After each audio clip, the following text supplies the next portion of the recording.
Hey guys, welcome back to my channel. If you're new here, which you probably are, my name's Christy, and today is going to start a whole series of episodes. If you all like it, I hope you do. We're going to be discussing makeup and movies, my two favorite things.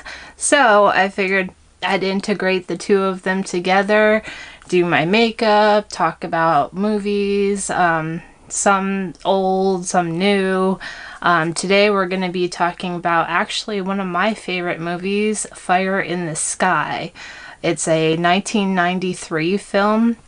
Not sure if you've ever heard of it before, but it's quite interesting to say the least. So we're going to get into that, and I'm going to do my makeup at the same time.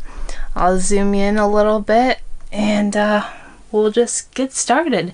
I also am going to be playing around with the brand new, well, it's kind of brand new, to me it is, the Pat McGrath Celestial Divinity palette. Looks like this. I have not even tried these colors yet or anything, so I'm pretty excited to do that. Plus I figured it kind of goes with the whole UFO extraterrestrial, you know, thing, topic, whatever you want to call it. But anyhow, yeah, this is supposedly based off a true story. Scary enough. I don't know who believes in UFOs and extraterrestrials and things like that. But whatever, either way, it's a pretty awesome movie. It actually stars D.B. Sweeney. He's from the movie Cutting Edge. That was probably more of a well-known movie that he did. Around the same time, I believe it was an ice skating movie with Maura Kelly or something. Anyways, off topic. So this one, he plays Travis Walton. He's supposed to be a 22-year-old logger from Snowflake, Arizona. But he worked as a logger for the National forest in Herbert County or Herbert, Arizona. This all took place November 5th, 1975. So a while back, way back. Anyhow, him and his co-workers, 6 guys, they're all driving home from work, obviously. And all of a sudden, they see this bright light, this weird red, shining, glowing light. That is strange. What is? What are you guys looking at? Looks like the sunset to me. Oh, Greg, that's east. Sunset behind us 20 minutes ago. And obviously, they didn't know what it was. At first, they thought it was the sunset. Anyways, so they get closer and closer to this object floating in the sky. So they see this object about apparently 110 feet away. It's making this high-pitched buzzing noise. And we're curious, so they're in their beat-up truck, and they're all kind of like looking out the window at this huge object just floating above the ground and making these weird noises.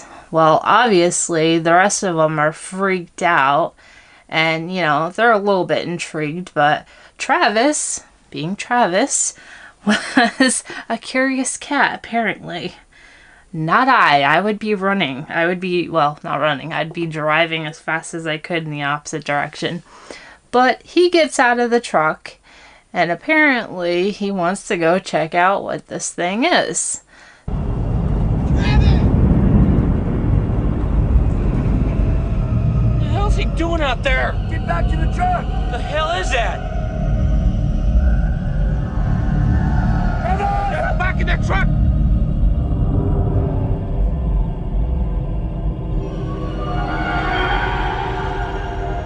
Get out of there! What is it? I don't know what that is.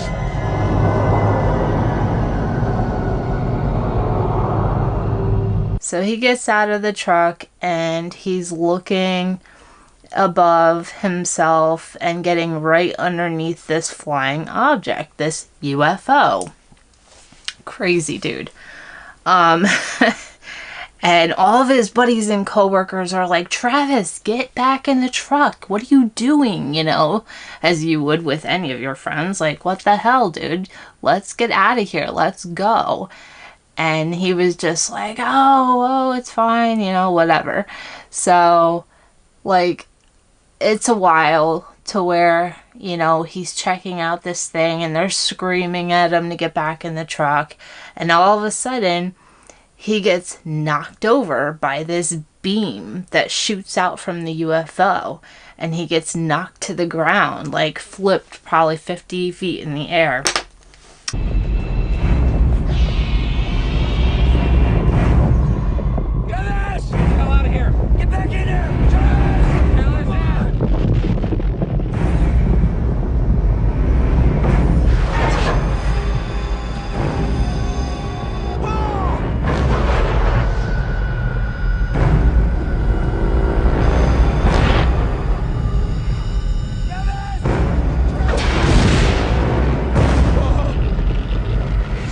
And so all of his co-workers that were in the truck were like, oh my God, he's dead.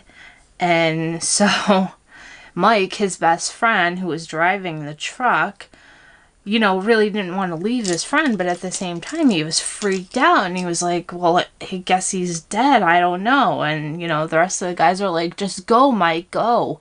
And so Mike ends up leaving, you know, reluctantly leaving his best friend. Because they're freaked out, you know, what are you gonna do? I would leave too, no offense, but sorry, buddy, if you're dumb enough to get out of the truck and be playing with a UFO, I'm out. I'm not going with you. Like, I love my friends, but I'm sorry, I'm not going with you.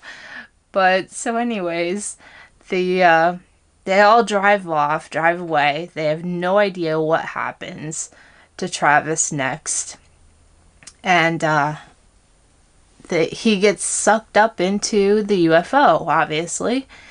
And after that, holy shitballs. Okay? This movie literally gave me PTSD. Alright? Because I'm sorry, but yes, I believe in that crap, you know? I don't want to even call it crap. I believe, you know, there's been enough proven science out there and facts. It's a huge universe to think that we're all alone on this planet. Well, all alone in this universe is quite naive.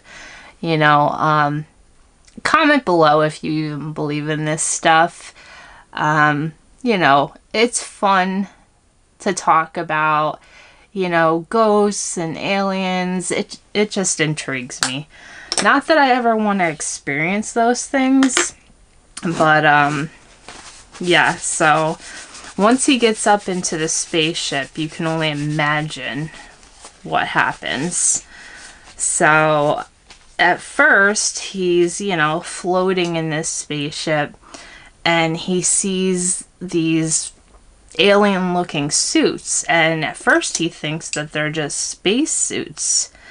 And so he's, you know, checking it out and just completely, you know, not with it, you know. He's disoriented from what just happened to him, obviously, because he gets knocked out and then beamed up in the ship. So he didn't even know what happened between A and Z, you know, basically, until he wakes up in the ship and he finds himself just floating around in this room with these, you know, what he thinks are spacesuits.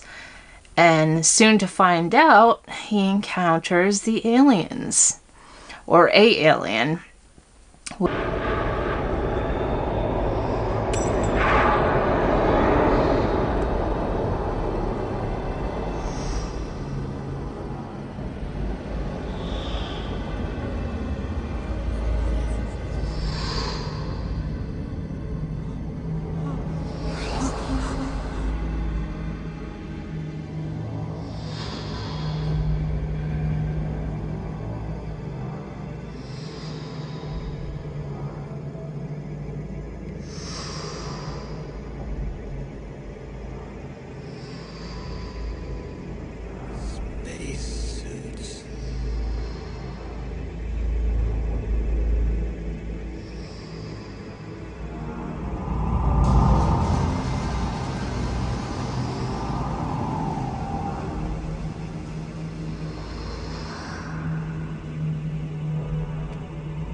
which takes him into a room, and they start performing weird, disgusting procedures on poor Travis. Now, this goes on for 5 days, apparently. Travis Walton was gone for 5 days. At least this is how the movie goes, and this is the story, the apparent true story. He was gone for 5 days, and in that time, in the movie, you will see they basically, you know, they want to check out all of his organs. They want to, you know, find out what makes us humans tick, apparently. But yeah, they like do these weird things and put things in his eyes and his mouth. I mean, it's like Alien, the movie, but on a whole nother level. It's just so wow. You know, your worst nightmare come true, honestly. So, poor Travis is going through all of this. Meanwhile, his friends are back at, you know, Snowflake, Arizona, where they're from, this small town. And they're telling the police what happened. Well, now, obviously, you know, you go tell people, yeah, my friend just got beamed up by this UFO, or we saw this UFO and it like zapped him and he died and we don't know what happened. And, you know, they're thinking the friends are nuts. So they're like, okay, we'll go look for Travis. We'll go see, you know, where he's at. So the police form a search party. They're going out. Now, you got to remember, this is Arizona, but it's not the desert part of Arizona. Another question. Why?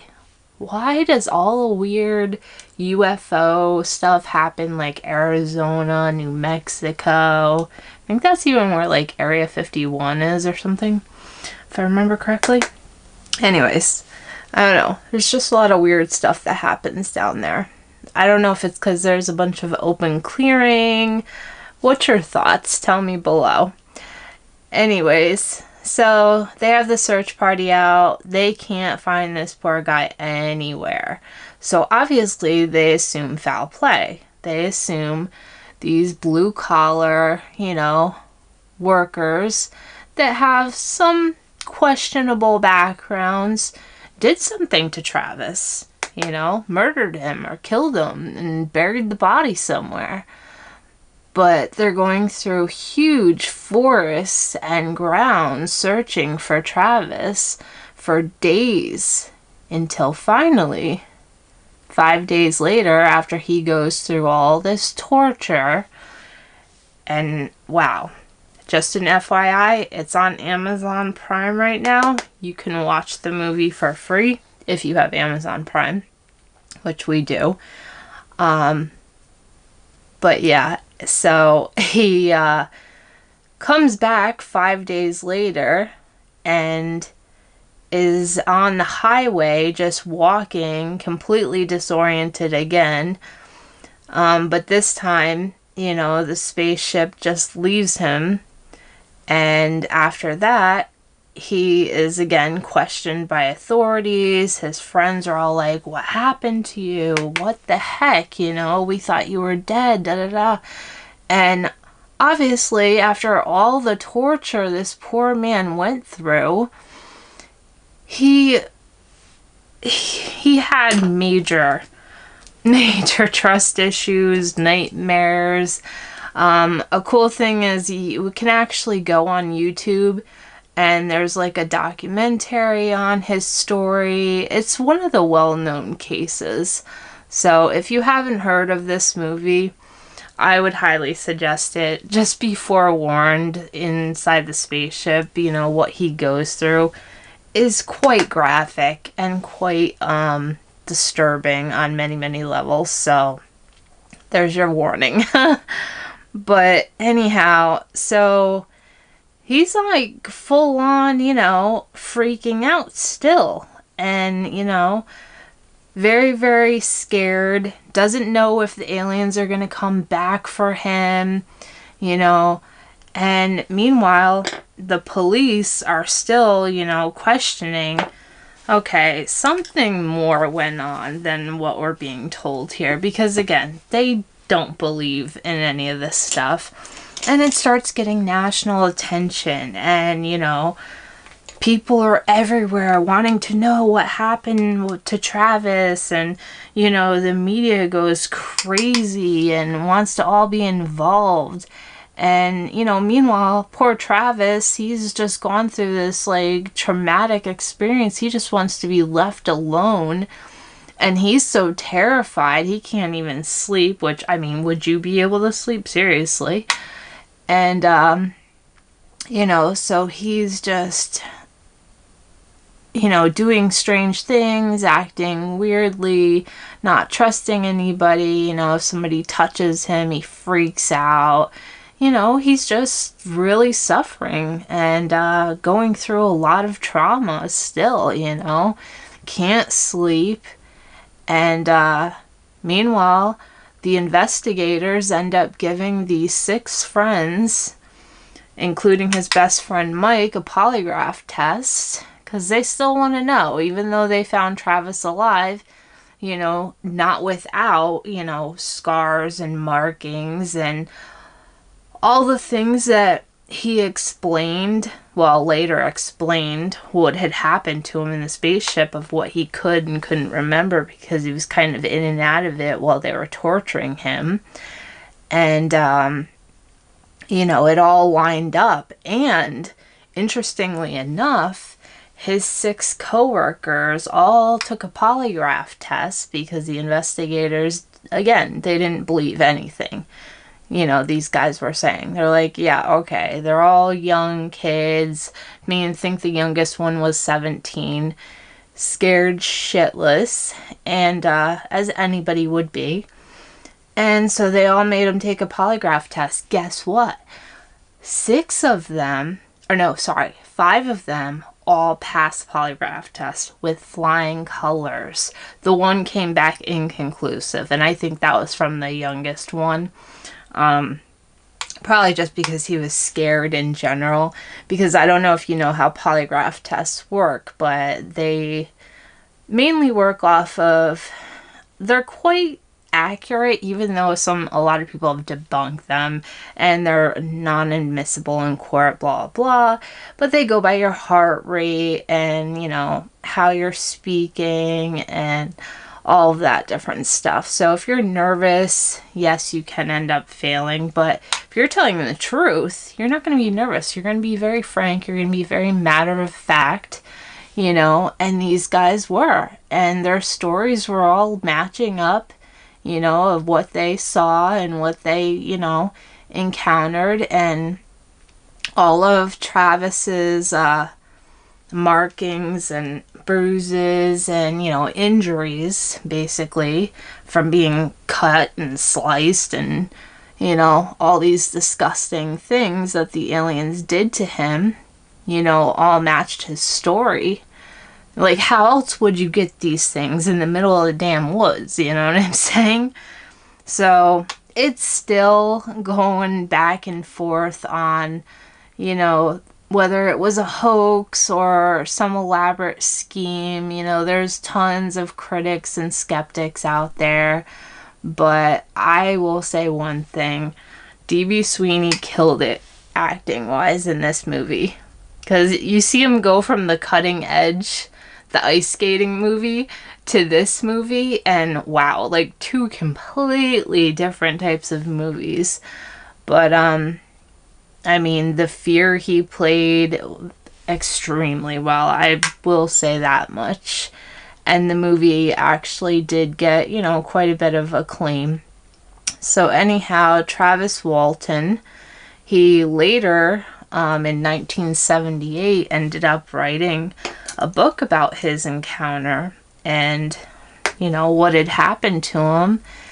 And still to this day, it's quite widely known. And unfortunately, the residents of Snowflake, Arizona aren't too happy about that because, you know, media loves to flock there, even still now to this day, you know, ever since the story broke, apparently a lot of strange things have been happening. Even where the spaceship, whatnot, like landed, or was hovering, sorry, these weird trees all of a sudden grew like 8 times faster than normal tree would grow. So just weird stuff happenings, you know.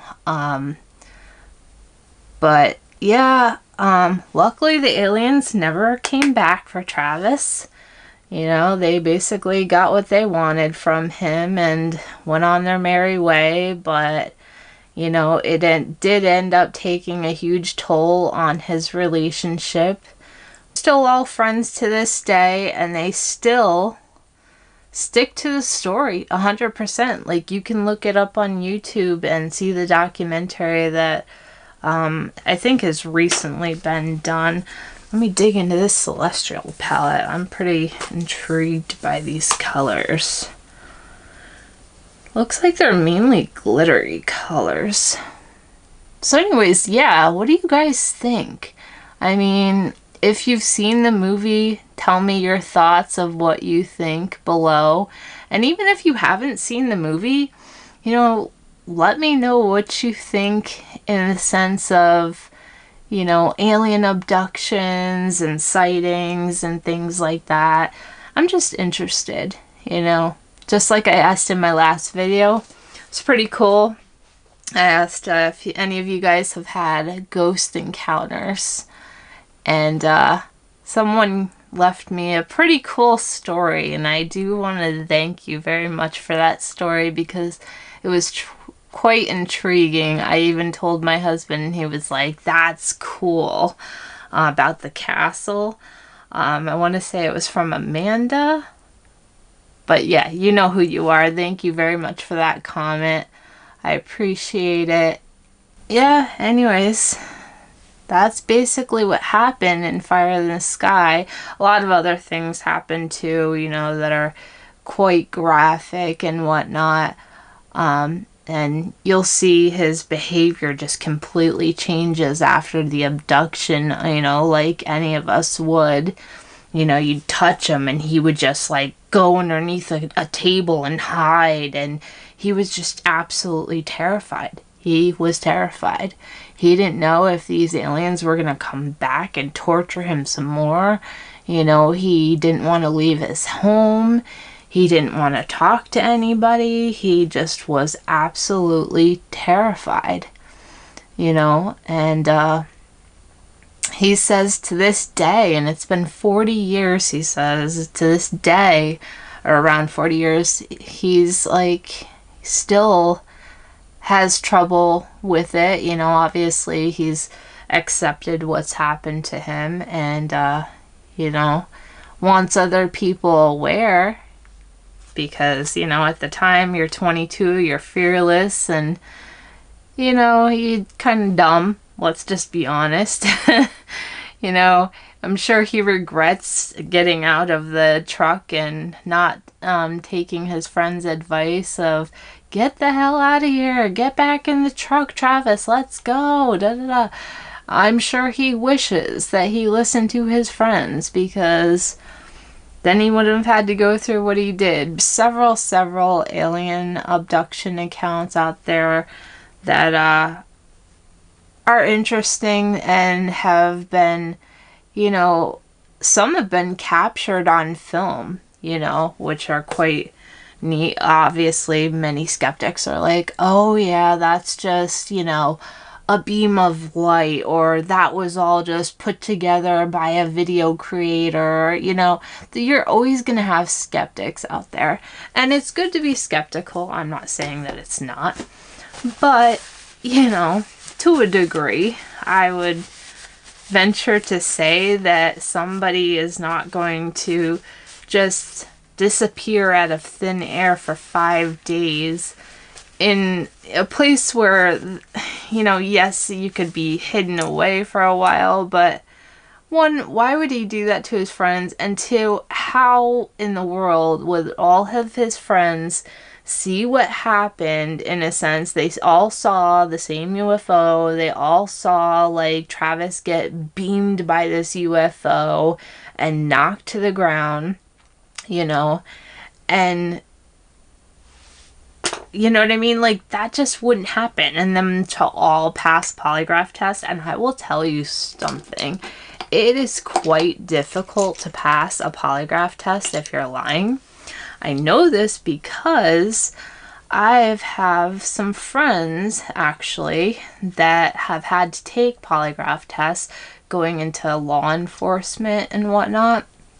They actually make you not only do a background check, but they also will make you do a polygraph test and ask you all these probing questions about your life and your lifestyle and things like that, you know. So, and some have passed, some have failed. I mean, I've known quite a few people that, you know, in police departments, you know, when you're going for a higher ranking position, especially, I don't know if they do that with like townie cops or whatever, but they do if you're like a state trooper or, you know, trying to go for the CIA, obviously, or things like that. They really want to probe you and get to know you.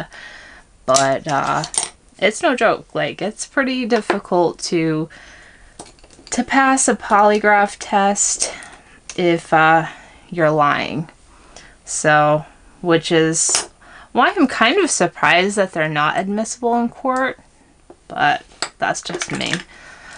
So anyways, yeah, let me know what movie you would like me to do next. I actually have some cool ideas for the month of October. I'd kind of like to keep it to you know, scary movies or, you know, thrillers or whatnot. And then if this series does well and you guys enjoy it, then we'll just keep on going with it. So anyways, this is the finished look that I came up with. I didn't go for any lashes or anything like that because my final thoughts on the Celestial palette, just real quick. Other than the fact, too, that it took 9 million years. I think they actually shipped it from Mars. But, yeah, it took forever to actually get to me.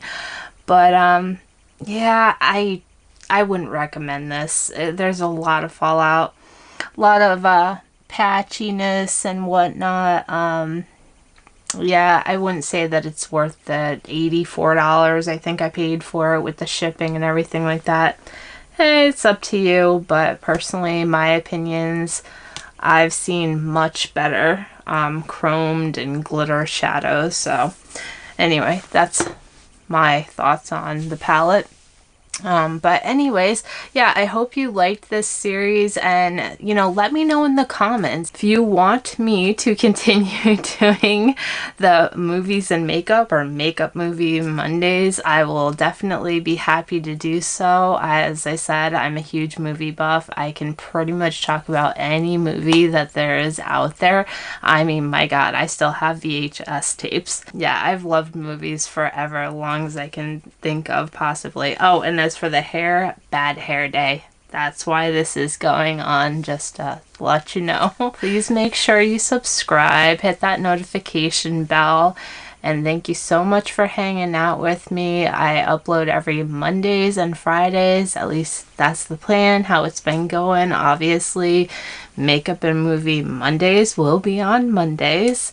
And I will upload every Friday as well. It's going to be a fun October. So much to talk about.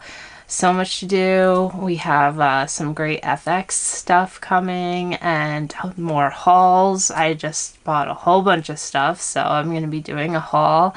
And yeah, there's going to be a lot more to come. So, and a huge giveaway as well. October 23rd, we're doing that, I believe.